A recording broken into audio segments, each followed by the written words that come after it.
राज्य थिबा अंगनवाड़ी कर्मी आसुछि खुशी खबर।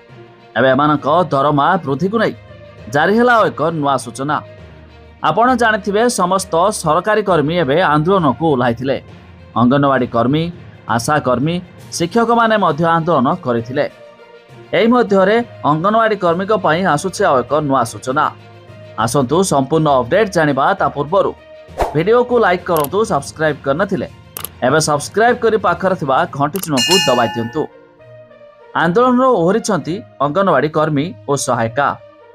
ते विभागीय सचिव आलोचना हेबा परे किछि दाबी को स्वीकार करा जायथिबारु आंदोलन ओहरिछंती अंगनवाड़ी कर्मी।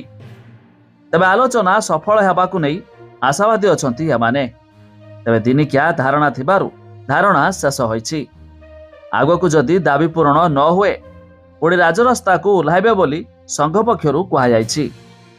तबे गांधी मार्ग रे एकाठी होइथिले हजार हजार अंगनवाड़ी कर्मी। विभिन्न दफा दाबी नै करथिले आंदोलन। मासिक दरमा 10,000 टंकारु वृद्धि करी 18,000 टंका मिलिबा, पिला को मिलुथिबा खाद्यर टंका बढ़ाइबा, पेंशन लागू सह अवसर समय आर्थिक सहायता मिलिबा भली दाबी मध्य करथिले। ता छड़ा बहिष्कार होइथिबा कर्मी को पुनर्नियुक्ति लागि दाबी करिसंती। निर्वाचन पूर्वरु सरकार देइथिबा प्रतिश्रुति लागू करिया पाई दाबी करी अंगनवाड़ी कर्मी माने आंदोलन को ओह्लाइछंती। ते मिलुथिबा सूचना मुताबक खूब शीघ्र एमानक दरमा वृद्धि हेबाकु जाउछि। आ जदि दरमा वृद्धि हुए 10,000 परिवर्ते 18,000 टंका मिलियो बोली सूचना रहिछि, जाकि राज्य सरकार विधिवत भावे घोषणा करबाकु जाउछंती।